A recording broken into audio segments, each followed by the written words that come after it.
Note to listeners, this episode contains language that some may find offensive. Listener discretion is advised.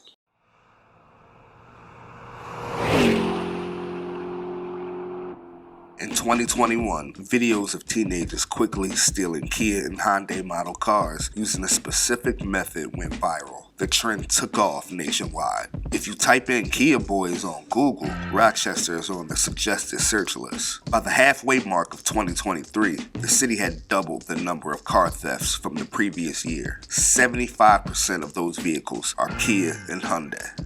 According to the car companies, they believe the security flaw impacts over 8.3 million vehicles nationwide. Most teenagers are still in the cars and joyriding, driving recklessly at extremely high speeds. A recent sampling of Rochester police radio transmissions show that illegal activity involving vehicles sometimes dominates law enforcement airwaves. Police section 291, there was an accident on the gray Hyundai SUV in Gola, Lyle.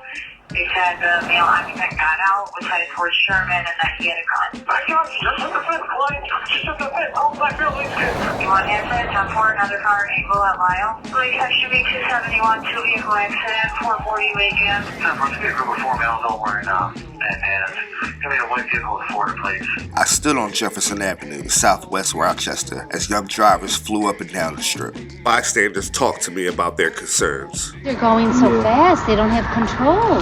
This is more than I've ever seen. I've never seen no over here. 3, but never.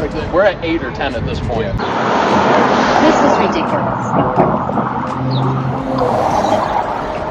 Well, the police went by. Well, and we also heard a bunch of gunshots down there. It didn't matter who I spoke with about the dangers of high heat. The topic of the Kia Boys always found its way into the conversation. I'm like, yo, Mike, bro, I can't do this no more. I had my dad's car for a day and a half, and I've been hit by the little Kia bastards. All I saw was a wrecked ass Kia. Those kids stealing cars. Kids stealing cars. Run them into guardrails and telephone poles. I don't like saying Kia Boy. Kids just don't pop up one morning and start saying, you know what? I'm going to steal cars. And I think that just goes back to people having unstable family and home lives and not enough to actually fulfill them. 19-year-old Brian Boos fears what the summer will bring. This is about to be like the hottest summer in like the last couple of years. Because first off, these little niggas is literally jumping in the cars and just joyriding still to this day. Like they just run around and joyride. They've been going on since January. Clearly can't nobody stop them. Somebody gonna get mad and try to stop them. This is City on Fire, the USA Today Network podcast on the effect rising temperatures have on public safety. I'm Rob Bell, a reporter for the Rochester Democrat and Chronicle. This is episode 3, The Kia Boys. In episode 1, we discussed how rising temperatures lead to a rise in violence, so much so that some of Rochester's youth don't feel safe at public pools and rec centers. School is out. Poverty is spreading. Social media has a chokehold. Everyone has their reasons for the Kia Boy phenomenon. Hannah Gilmore believes you can't blame all the parents. Some of these kids come from very good homes. Very good homes. Their parents take care of them, they dress them, they feed them, but then they get with other kids and looking at what they do and they want to be a follower. Violence intervention specialist Anthony Hall has a slightly different opinion. The level of accountability for young people is at an all-time low, right? But the level for accountability for adults is gone. Adults don't want to be held accountable for nothing. If my kid is messing up, I'm accountable for that, right? And I know that families are struggling. Most kids, they follow each other. Kids draw kids. So these young kids now seeing the older guys stealing cars, they want to do it too. But sooner or later, I can assure you somebody's going to start killing them. I know it. They don't care. These people, you're going to mess with their car, they don't pay all that money, they're going to kill you. But when I say accountable for my kid or others around me, that means that I should be speaking up. I think they say they want to hold the parents responsible, but you know what? Some parents do all they can do for these kids. Sometimes their parents be asleep. Them kids jump up and go out the window and stuff and do these kind of things. Girls and boys. But see, me, I'm a light sleeper. I will catch you. As soon as you put your feet in the one, I grab your other part and tear that up. Summertime used to be simple for Anthony Hall. Sighting time, the smell of the air, gearing up to go to Seabreeze, family barbecues, fire hydrants opening, kids playing, manhunt, summer camp. When we grew up, it was a different time. So what's different about today's generation? Social media, technology plays a huge part in that. You don't have to be somewhere per se to experience something instead of wanting to be out and enjoying the weather in the summertime. That's why it's important, during the summertime, I've always stressed, particularly for young people, that we have to have more activity and to engage them differently. Even as I stated earlier about when I grew up and we did summer camps, and we went fishing, we swimmed. There was always something for us to do, even if we made something up. On the weekends we got up and we might have built a clubhouse, or built a little car, or just got up and rode bikes. Young people today, because of social media and technology, they're either on the game or on Instagram, Clubhouse, something like that, to set something up to do something. And sometimes to set something up to do something, it's not on a positive level. Like literally, like a Kia and a Hyundai, Facebook taught niggas how to do it. G shit, that one nigga on Facebook. Before, at least we could understand, like, okay, maybe that kid out there serving the fiends because he want to eat. You see what I'm saying? Like, he need money. They're not getting no money from it. So what are they doing it for? I haven't even heard one of them sell a car yet. You know how you hear about stuff like that? Oh, I heard they still selling them. Nope. Shop. I haven't heard about none of that. I haven't heard about a single piece of any of that. They just crashing them. And then you see people driving around with their wrecked cars, right? A July 2023 article in the Rochester Democrat and Chronicle by reporter Gary Craig reads, "As summer continues, so do the crimes at a staggering rate. There are nearly daily reports of thefts that end with property damage but could have been far more dangerous. Unlike other crimes that rose nationwide during the pandemic, such as shootings and homicides, Rochester and Monroe County are largely outliers with its recent rate of vehicle thefts." I don't know what the goal is, but it's like, it's a clout thing. I caught on. Like, it's more clout based. Otherwise, because it's not survival based, they don't care if they get paid for the cars or not. They crashing them and then jumping out. They're not getting nothing from it. They're just doing it for attention 9 times out of 10. That's what I'm starting to think of. And they are getting a lot of attention. That's why Anthony Hall doesn't like to use the term Kia boys. Because it puts a spin on something that glorifies their behavior. It's no different when you talk about gangs, right? And we dealt with gangs for a long time.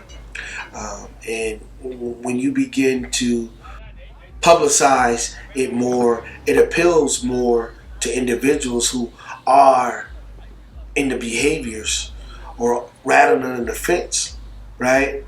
And then particularly now, because we have everything at our fingertips, it's polarizing. So now, and it's a national trend, right? It's not just Rochester, just Kia kids and Kia boys. It's a national trend, right? And media, because of the dollars, it gives you something to sell, right? If it bleeds, it leads. So media plays it back and back, forth and forth. Officer Moses Robinson believes the media coverage of the Kia boys has a negative impact. An image that is presented in media, that these kids are urban kids, they're violent, they're social predators, they're this, they're that. And so, it sends a message but in most cases to overall good kids, including, you know, my family members and the young men, grandsons. It sends a negative image as well. This is a subset. This is a small group of individuals. That's under 300, 200 people that's engaged in that. You know what I mean? Across the county. Don't get it twisted like it's only in Rochester and it's only melanated black and brown boys. It's not. I was watching the news earlier at the breakfast diner, and all they reporting was about stolen cars and Kia boys for the first 15 minutes. And there's other stuff going on in the community. So they focus on the bad kids, but we need to really put a spotlight, you know, or the sunlight, you know, not actually the spotlight, but the sun. We want to illuminate them for the good work that they're doing in our community. Anthony Hall often asks teenagers their motivation behind stealing a car. When you get with them, you talk to them, there ain't nothing for us to do. Can't go nowhere. Hall also understands what the trend does to the everyday person. Their insurance goes up. Folks' cars are being impounded, towed from the scene, then impounded for a couple of days, and they have to come up with money to get it out of the pound. What I find is these cars are being stolen, and folks peeking out their window, they hear the glass, they don't call the police. They're not saying nothing. Right? Even when the kids are riding in the street or at the gas station with a stolen car, busted window, getting gas, you want to record and say, here go the Kia boys, instead of saying, get out that stolen car. Or take a picture of the license plate and call the police. And we have this notion that if I say something, I'm a snitch or I'm a rat. It's impossible, right? Because if you're not in the car with them, and you get caught and you tell on everybody. No, you're a human being. You're a citizen. You law abiding, right? We have that model of village has to be restored. I know you too young to drive. What you doing driving? Come here. All of y'all get out the car. Take that mask off. You got to engage just like that. And if you don't have the wherewithal or you don't have enough strength, or you don't want to deal with other people's kids, like I said, you know, you ain't no rat if you call the police. Hey, man, it's a stolen kid. Here's the license plate number. Law enforcement in our community particularly has said that, you know, they're short-staffed, they're short-manned, and all this type of stuff. Well, listen, man, in my opinion, I don't believe short-staffed is an excuse. Because you signed up for a job and you need to do it. These things are quality of life issues. We have to strategize around that. Officer Moses Robinson. These are our kids. As bad as they are, and whatever the heck they're doing, and there's a certain amount of kids who is a small percentage of kids getting a lot of attention right now, and they're getting a lot of attention. We have to be diligent in identifying the kids who are struggling and doing things, because I always believe these kids that are doing these things, they're doing to get attention, and they're getting it, right? And at the same time, those kids who want to belong to something, we have to offer them opportunities that are positive to engage them in the right things to do. A lot of times negative behavior is sending the message that I'm not connected to the community. I'm disconnected to the community. What is it that the mother needs? What is it that the father needs or the family needs? What are those needs? Rather than us telling them, this is what we can do for you, we need to really ask them, what do you need from us? But this particular incident with car thefts, in this demographic, I want to target these guys. How do we target them? How are we going to get them?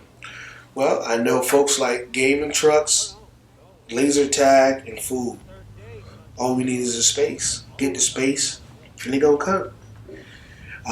You know, you do word of mouth. We have some flyers, whatever, and then some of us that were in partnership in this collaborative partnership. Some of these guys and girls were already a part of our caseload. We brought them, and they told folks. So they came, and we had resources that can connect them right on the spot to services, and that's what it's about. And you know, they came and some folks right on the spot, you know, got hired for a job, you know what I mean? And some folks, you know, now are in a program trying to develop skills to make sure that they don't make poor decisions, or if they do make poor decisions, that they're not life-changing decisions, but they can come back from them. I was at the barbershop earlier, sitting outside waiting for my barber to come back. He went to go make a stop before he come back and finish my hair. Little nigga walking through talking to his homeboy like, yeah, I done took at least 300 cars already. This is an individual. I'm just like, yo, oh my God. I'm driving her and my auntie. I'm dropping my auntie off. See him swerving around Tremont, 2 cars deep, going 80. I'm like, oh my God. I put that bitch in reverse. I'm going 60 backwards. Hit the front of the car still. Hit the side on the way off. I'm just sitting there in disbelief. First time they hit us head up, looking, they laughing. Swear to God, all the girls in the car. One of them smacked their head in the window. They all in the car laughing. I'm just like my girlfriend and my aunt ready to get out the car and go fight. I'm like, yo, bro. You know I gotta get this car fixed, right? From my perspective, I ain't even gonna lie, with the carjackings and all that, they not gonna be done till these little niggas start getting popped. I'm gonna be real. Back in the day of Philly, folks used to carry knives because there weren't that many guns. And people would just knuckle up because that's what you had. In today's society, what's happening now, because there's so many guns that are out there and availability of it, it's changed everything. On June 7th, 3 teenagers, 17, 14, and 13, were shot in southwest Rochester following an argument after a car crash. I know you heard about what happened on Jefferson. Yeah. Hit somebody's car, laughing, riding through. He started throwing shots. 3 teenagers just got shot. Yeah, he started throwing shots. I heard Facebook said one of them was a girl. You see what I'm saying? Yeah. Like, imagine coming home from work, your daughter just got shot in a stolen car. She in handcuffs at the hospital. What? What the fuck is you talking about? Like, nobody should have to come home to hear that shit. But that's the type of shit that's going on right now. Just hearing it out loud, that ain't nothing I've ever heard before, so I already know it's a whole new wave of shit coming. I ain't never heard nobody have to hear no shit like that. Yeah, your daughter got popped in the stolen Kia. By the end of April 2023, 1,063 vehicles were stolen in Rochester. 75% of those vehicles are Kia and Hyundai. When the warmer weather arrived in May, that number ballooned to 2,945 stolen cars by August 18th, a 177% increase in the summer. This City on Fire podcast is part of the USA Today Network Northeast Human-Centered Climate Crisis Project called Perilous Course, directed by New York State Enterprise editor William Ramsey. This podcast was produced by me, Rob Bell, a reporter for the Rochester Democrat and Chronicle, and USA Today Network Northeast Regional Multimedia Director Sean Oates. Special thanks to Moses Robinson, Cameron Mixon, Brian Boos, Anthony Hall, Hannah Gilmore, and Kayla Kane from the Rochester Democrat and Chronicle, whose reporting was featured in this episode.